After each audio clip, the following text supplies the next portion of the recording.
அனைவருக்கும் வணக்கம். இன்னைக்கு நம்ம பார்க்க போகிறது திருப்பாவையினுடைய 10வது பாசுரம், நோற்று சுவர்க்கம் புகுகின்ற அம்மனாய் அப்படிங்கிற பாசுரம். இன்னைக்கு 10 நாள் ஆயிப்போச்சு. நம்ம எல்லாரும் நம்மளுக்கே ஒரு சின்ன ஒரு கைத்தட்டல் கொடுத்துக்கலாம். ஏன்னா 30 நாள் 3ல் ஒரு பங்கு முடிச்சிட்டோம் வெற்றிகரமாக. 10 நாட்கள் நம்ம வெற்றிகரமாக கடந்து வந்துட்டோம். அதனால நம்மளுக்கே ஒரு சின்ன ஒரு அப்ளாஸ். நோற்று சுவர்க்கம் புகுகின்ற அம்மனாய் அப்படின்னு சொல்லிட்டு அவங்க இந்த பெண்ணை அழைக்கிறாங்க 10வது பாசுரத்துல. இவங்க என்ன சொல்றாங்களா, இந்த பெண்ணை என்னால் உங்களை மாதிரி வெறும் நாம சங்கீர்த்தனம் பண்ணியே பகவானை அடையணும் அப்படிங்கிறது கூட இல்லை. இன்னும் கொஞ்சம் கஷ்டமான வேலைகள் ஏதாவது செஞ்சு தவம் இயற்றி அந்த மாதிரி நான் இறைவனை அடையணும் அப்படின்னாலும் என்னால் முடியும் அப்படிங்கிற மாதிரி சொன்ன பெண்ணா இவங்க. அதாவது இப்போ ஒரு ஆண்டாள் சொல்லுவாங்க, 100 தடா வெண்ணெய் 100 தடா அக்கார அடிசல் எல்லாம் நான் செஞ்சு நாரும் நறும்பொழில் நம்பிக்கை அப்படின்னு சொல்லிட்டு சொல்லுவாங்க. அந்த மாதிரி நிறைய பிரசாதங்கள் செஞ்சு படைக்கணும், இறைவனுக்கு சமர்ப்பிக்கணும்னு சொல்றீங்களா, அதை கூட நான் செய்யறேன். இன்னும் நிறைய பூ கட்டி போடணும், மாலை கட்டி போடணும்னு சொல்றீங்களா, சரி செய்யறேன். கோயிலெல்லாம் பெருக்கி தொடச்சி ஒரு 100 புள்ளி 100 வரிசையில சின்னதா ஒரு கோலம் போடணும் அப்படின்னு சொல்றீங்களா, தினைக்கும் செய்யணும்னு சொல்றீங்களா, அதை கூட நான் செய்யறேன். இந்த மாதிரி கொஞ்சம் கஷ்டமான வேலைகள் செஞ்சு கூட என்னால சொர்க்கம் புக முடியும் அப்படின்னு சொல்லிட்டு இந்த பொண்ணு சொல்லிக்கிட்டு இருந்தாங்களாம். ஆனா இப்ப என்ன பண்ணிட்டு இருக்காங்கன்னு பார்த்தா தூங்கிட்டு இருக்காங்க. நேத்து அந்த மாதிரி எல்லாம் சொன்னியே, என்னால கொஞ்சம் கஷ்டமான வேலைகள் எல்லாம் செஞ்சு கூட நான் சொர்க்கம் போவேன் அப்படின்னு சொல்லிட்டு சொன்னியே, இப்ப தூங்கிட்டு இருக்கிறியே அப்படின்னு சொல்லிட்டு இவங்க கேக்குறாங்க. அதுக்கு அவங்க பதில் கூட சொல்ல மாட்டேங்கிறாங்க. நேற்று அவ்வளோ வாய் பேசினேன், இன்னைக்கு வாய் திறந்து தோ வந்துட்டேன், என்னமோ தெரியல தூங்கிட்டேன் அப்படின்னு சொல்லிட்டு வாயை திறந்து பதில் கூட சொல்லலை. நீ கதவை கூட திறக்க வேண்டாம், அட்லீஸ்ட் உன் வாயையாவது திறக்கலாம் இல்லையா, இந்த பதில் சொல்லலாம் இல்லையா, தோ வந்துட்டேன் அப்படின்னாவது ஒரு பதில் சொல்லலாம் இல்லையா அப்படின்னு சொல்லிட்டு கேட்குறாங்க. அதுக்கும் உள்ள இருந்து அந்த தோழிக்கிட்ட இருந்து எந்த ஒரு பதிலும் இல்லையாம். அப்ப இவங்க என்ன சொல்றாங்க அப்படின்னா, நாற்ற துழாய்முடி நாராயணன் அப்படின்னு சொல்லிட்டு சொல்றாங்க.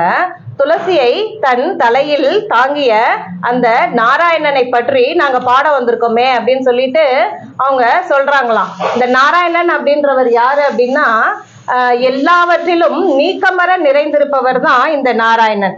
அந்த நாராயணன் என்ன பண்றாரு அப்படின்னா, துளசியை தன் தலையில் அணிந்திருக்கிறார் அப்படின்னு சொல்லிட்டு சொல்றாங்க. இந்த துளசி வேற எந்த தெய்வத்துக்குமே படைப்பதற்கு உகந்ததல்ல. நாராயணனுக்கு மட்டும்தான், பெருமாளுக்கு மட்டும்தான் துளசியை நம்ம நைவேத்தியம் பண்ணணும். மீதி யார் நம்ம துளசி கோயில்ல கொடுத்தாங்க அப்படின்னா கூட வாங்கி காதுல தான் வைக்கணுமே ஒழிய தலையில வச்சுக்க கூடாது அப்படின்னு சொல்லிட்டு சொல்றாங்க. இந்த துளசிக்கு மிகவும் மகாத்மியம் இருக்கு. அது எப்படின்னா, பூக்கள் எல்லாம் நம்ம சாமிக்கு அர்ப்பிக்கிறோம் அப்படின்னா அது ஃப்ரெஷ்ஷா நல்ல மனமுள்ள பூக்களா இருக்கணும். ஆனா இந்த துளசி மட்டும் எப்படின்னா, வாடி போயிருந்தா கூட அதை பெருமாளுக்கு கொடுக்கலாமா. ஏன்னா துளசியை பறிப்பதற்கு அப்படின்னு சொல்லிட்டு நிறைய நியமங்கள் இருக்கு. இந்த நாட்கள்ல துளசி பறிக்க கூடாது, இந்த வேலைகள்ல துளசி பறிக்க கூடாது அப்படின்னு சொல்லிட்டு நிறைய நியமங்கள் இருக்கு. அந்த மாதிரி பார்த்து துளசியை பறிச்சு வச்சோம் அப்படின்னா அதை 2-3 நாளைக்கு வச்சு யூஸ் பண்ணும்போது அந்த துளசி கொஞ்சம் வாடின மாதிரி ஆயிடும். அப்படி இருந்தா கூட பரவாயில்ல, ஆனா துளசியை கரெக்டா யூஸ் பண்ணணும் அப்படின்னு சொல்லிட்டு சொல்றாங்க. துளசிக்கு உண்டான மரியாதையை நம்ம கண்டிப்பா கொடுக்கணும் அப்படின்னு சொல்லிட்டு சொல்றாங்க. பூக்கள் எல்லாம் நம்ம ஒரு தடவை அர்ச்சனை பண்ணிட்டோம் அப்படின்னு சொன்னா அந்த பூவையே திரும்ப எடுத்து திரும்ப அர்ச்சனை பண்ணக்கூடாது. ஆனா துளசியை மட்டும் எத்தனை முறை வேணாலும் ஒரு தடவை அர்ச்சனை பண்ணிட்டோம் அப்படின்னாலும் திரும்ப எடுத்து திரும்ப அதே துளசியை வச்சு திரும்ப கூட அர்ச்சனை பண்ணலாம். வில்வம் அப்படின்றது கூட சிவனுக்கும் உகந்தது. அதே மாதிரி மகாலட்சுமி அஷ்டோத்திரத்திலேயே வரும் வில்வ நிலையாயை அப்படின்னு சொல்லிட்டு, அதனால மகாலட்சுமிக்கும் உகந்தது. ஆனா துளசிங்கிறது பெருமாளுக்கு மட்டும்தான் மிகவும் உயர்ந்தது. ஆஞ்சநேயருக்கும் அதை சமர்ப்பிக்கிறாங்க. ஆனா அது அவ்வளவு தூரம் சிறந்ததல்ல, நாராயணனுக்கு மட்டும்தான் உகந்தது அப்படின்னு சொல்லிட்டு சொல்றாங்க. இந்த துளசியினுடைய பெருமையை நம்ம எங்க இன்னும் நல்லா புரிஞ்சுக்கலாம் அப்படின்னு சொன்னா, ருக்மிணி வந்து அவங்க சிசுபாலனுக்கு கல்யாணம் பண்ணி வைக்கணும் அப்படின்னு சொல்லிட்டு அவங்க வீட்டுல ஏற்பாடு பண்றாங்க. ஆனா அவங்களுக்கு அந்த கல்யாணத்துல கொஞ்சம் கூட விருப்பம் இல்ல. கிருஷ்ணருக்கு ஒரு பிராமண அந்தனர் மூலமாக தூது விடுறாங்க ருக்மிணி, இந்த மாதிரி எனக்கு கல்யாணம் ஏற்பாடு பண்றாங்க, தயவு செய்து நீங்க வந்து என்ன கல்யாணம் பண்ணி கூட்டிட்டு போயிடுங்க அப்படின்னு சொல்லிட்டு ஒரு தூது விடுறாங்க. அதுக்கு கிருஷ்ணரும் நான் கண்டிப்பா வரேன் அப்படின்னு சொல்லிட்டு அந்த அந்தனர் மூலமாவே பதில் சொல்லிட்டாரு. வருவாருன்ட்டு பாக்குறாங்க, அவரு வரவே இல்லை. கல்யாணத்தன்னைக்கு காலையில விடிஞ்சே போயிடுச்சு, இன்னும் அவர் வரல. இவர் எப்ப வருவாரோ தெரியலையேன்ட்டு பாத்துக்கிட்டு இருக்காங்க. அவங்க என்ன பண்றாங்க, கல்யாணத்துக்கு முன்னாடி குலதெய்வம் கோயிலுக்கு போகணும் அப்படின்னு சொல்லிட்டு அவங்க கோயிலுக்கு போறாங்களாம். அப்போ இங்கேயாவது கிருஷ்ணர் வந்துட மாட்டாரா அப்படின்னு சொல்லிட்டு அவங்க கண்ணு அலப்பாயுது, கிருஷ்ணர் எங்கன்ட்டு தேடிக்கிட்டு. ஆனா அவங்களால கிருஷ்ணரை பார்க்கவே முடியல. அப்போ என்ன ஆகுதுன்னா, துளசியினுடைய நறுமணம் அவங்களுக்கு வருதான். துளசியின் மனம் வருகிறது. அப்போ கிருஷ்ணன் வந்தாச்சு, நம்மளை கண்டிப்பா கூட்டிட்டு போயிடுவாரு அப்படின்னு சொல்லிட்டு அவங்க நிம்மதி அடைகிறாங்களாம். அதே மாதிரியே அந்த கல்யாணத்தை நிறுத்தி கிருஷ்ணர் வந்து ருக்மிணியை கல்யாணம் பண்ணி கூட்டிட்டு போயிடுறாங்க. அந்த ருக்மிணிக்கு ஒரு நிம்மதியை கொடுத்தது வந்து இந்த துளசியினுடைய வாசம் அப்படின்னு சொல்லிட்டு சொல்லுவாங்க. இந்த துளசியை வந்து நம்ம வாங்கி வாயில போட்டு மென்னு சாப்பிடக்கூடாதாமா. அதை வந்து வாயிலேயே வச்சிருந்து கொஞ்சம் அது கரைஞ்சதுக்கு அதுக்கப்புறம் தான் சாப்பிடணும் அப்படின்னு சொல்லிட்டு சொல்றாங்க. அந்த மாதிரியான துளசியை தன் தலையில் அணிந்த நாராயணனை பற்றி நாங்கள் பாட வந்திருக்கோம் அப்படின்னு சொல்லிட்டு சொல்றாங்க. அந்த நாராயணன் எப்படிப்பட்டவன் அப்படின்னு சொன்னா, நம்மால், அதாவது நம்மேல் பித்து பிடித்தவன் போல் இருக்கிறானா. என்ன பித்து நாராயணனுக்கு, அதுவும் நம்ம மேல அப்படின்னு சொன்னா, இந்த ஜீவாத்மாக்கள் எல்லாம் ஒரு அசையாத பொருட்களாக இருந்த இந்த உலகத்தை நான் உயிருள்ள மக்களாக படைத்தேன். என்னுடைய ஜீவாத்மாக்கள் யாருமே என்னை வந்து அடையணும் அப்படின்னு சொல்லிட்டு நினைக்கவே மாட்டேங்கிறாங்களே, யாராவது என்னை தேடி வரமாட்டாங்களா, யாருக்காவது அருள் செய்யும் பாக்கியம் எனக்கு கிடைக்காதா அப்படின்னு சொல்லிட்டு நம்மளை எதிர்நோக்கியே பித்து பிடித்தவன் போல அந்த நாராயணன் இருக்கிறான். அவர் எப்படி இருக்காருன்னா, நம்முடைய மால், அதாவது நம்மளுக்கு மிகவும் நெருக்கமானவர் அப்படின்னு சொல்லிட்டு சொல்றாங்க. நாராயணன் அப்படின்னு சொன்னதுமே பரம்பொருள் வைகுந்தன் அப்படின்னு சொல்லிட்டு ரொம்ப தூரத்துல இருக்கிறவர் அப்படின்னு சொல்லிடுற மாதிரி நினைச்சுக்க வேண்டாம். அவர் வந்து நம்மளுக்கு மிகவும் நெருக்கமானவர் அப்படிங்கிற மாதிரி சொல்றாங்க. நம்மால் போற்ற பறை தரும் புண்ணிய நாள் அப்படின்னு சொல்லிட்டு சொல்றாங்க. இவங்க என்ன சொல்றாங்க, போற்ற பறை தரும், அவனை போற்றினால் நம்மளுக்கு கைங்கரியம் என்ற பறை கிடைக்கும் அப்படின்னு வச்சுக்கலாம்.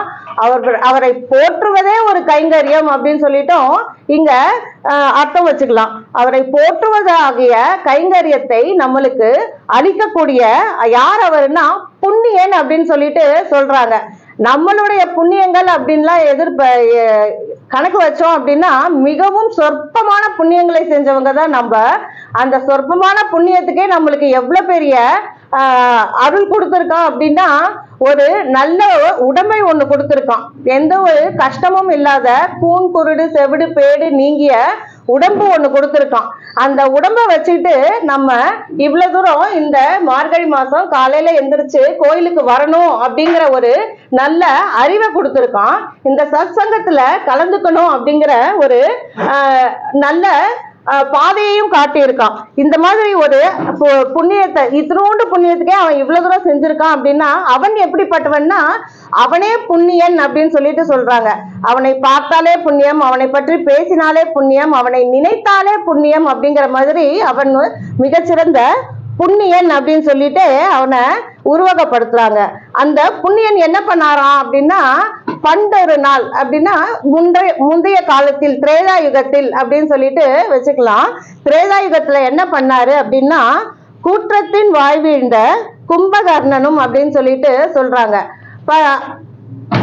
அந்த திரேதா யுகத்துல ராவணனுடைய தம்பியாக பிறந்த கும்பகர்ணனை கூற்றத்தின் வாழ்வீழ்ந்த, அதாவது நரகத்திற்கு அனுப்பிய அப்படின்னு சொல்லிட்டு சொல்றாங்க. இந்த பாசுரத்திலேயே முதல் வரியில சொல்றாங்க சொர்க்கம் அப்படின்னு சொல்லிட்டு, அதுலயே ஒரு 4 வரி கழித்து நரகம் அப்படிங்கிறதையும் காட்டிடுறாங்க. நல்ல வழியில் போறவர்களுக்கு சொர்க்கமும் உண்டு, கெட்ட வழியில் செல்பவர்களுக்கு நரகமும் உண்டு அப்படின்னு சொல்லிட்டு இந்த ஒரே பாசுரத்திலேயே ஆண்டாள் நம்ம எல்லாத்துக்கும் உணர்த்திடுறாங்க. அந்த கூற்றத்தின் வாய் வீழ்ந்த கும்பகர்ணன் அப்படின்னு சொல்லிட்டு சொல்றாங்க. கும்பகர்ணன் வந்து நிறைய வாட்டிலாம் போருக்கு வரல, ஒரே ஒரு நாள் தான் வந்தான். இந்திரஜித்து கூட ஒரு நாள் போயிட்டு திரும்ப மறுநாள் வர்றது, ராவணனும் அதே மாதிரி ஒரு நாள் போயிட்டு மறுநாள் வர்றது அப்படின்னு சொல்லிட்டு 2-3 வாட்டி வர்றதுன்னு செஞ்ச மாதிரி செஞ்சுட்டு இருந்தாங்க. ஆனா கும்பகர்ணன் அந்த மாதிரி பண்ணல. ஒரே நாள் தான் போருக்கு வந்தான். அந்த ஒரே நாள்லயே தன்னுடைய உயிரையும் விட்டு விட்டான். அந்த கும்பகர்ணன் என்ன பண்றான்னா, ராமன் அவனை அழிக்கலையாம், அவனே தான் போய் கூற்றத்தின் வாயில் வீழ்ந்தான் அப்படின்னு சொல்லிட்டு சொல்றாங்க. ஏன் அப்படி சொல்றாங்க அப்படின்னா, விபீஷணன் வந்து ராவணனுக்கு அறிவுரை சொல்றான், நீ வந்து பண்றது தப்பு, சீதையை கொண்டு போய் ராமனிடத்துல விட்டுடு, அதுதான் உனக்கும் நல்லது எல்லோருக்கும் நல்லது அப்படின்னு சொல்லிட்டு. ஆனா ராவணன் கேட்கல. அதை கேட்கல அப்படின்னு சொன்னதுமே, சரி இனிமே உன்கிட்ட சொல்லியும் பலன் இல்லை, உன் கூட இருந்தும் பலன் இல்லை அப்படின்னு சொல்லிட்டு அவர் கிளம்பி ராமன் கிட்ட போய் சரணடைஞ்சிடுறாரு. ஆனா கும்பகர்ணன் என்ன பண்றான் அப்படின்னா, தூங்கிக்கிட்டு இருக்கிறவனை கஷ்டப்பட்டு எழுப்புறாங்க. நீ எழுந்துதான் ஆகணும், இப்ப போர் பண்ணிதான் ஆகணும், வேற வழியே இல்லை அப்படின்னு சொல்லிட்டு, என்னுடைய வரத்தை கூட என்ன முழுசா அனுபவிக்க விடாம என்னை எழுப்பி விட்டுட்டு இருக்கீங்களே, இப்ப என்ன விஷயம் உங்களுக்கு அப்படின்னு சொல்லிட்டு கேட்கும்போது, இந்த மாதிரி போர் இருக்கு பண்ணணும் அப்படின்னு சொல்லிட்டு சொல்லவும், அவரும் எல்லாத்தையும் கேட்டுட்டு சொல்றாராம், நீங்க பண்றது தப்பு, நீங்க வந்து சீதையை தூக்கிட்டு வந்திருக்க கூடாது, நீங்க கொண்டு போய் விட்டுறணும், ஆனா நீங்க கேட்க மாட்டேங்கிறீங்க. ஆனாலும் நான் விபீஷணன் மாதிரி உங்களை விட்டுட்டு போயிட மாட்டேன், உங்க பக்கம் தான் நிற்பேன், உங்களுக்காகவே போராடுவேன் அப்படின்னு சொல்லிட்டு.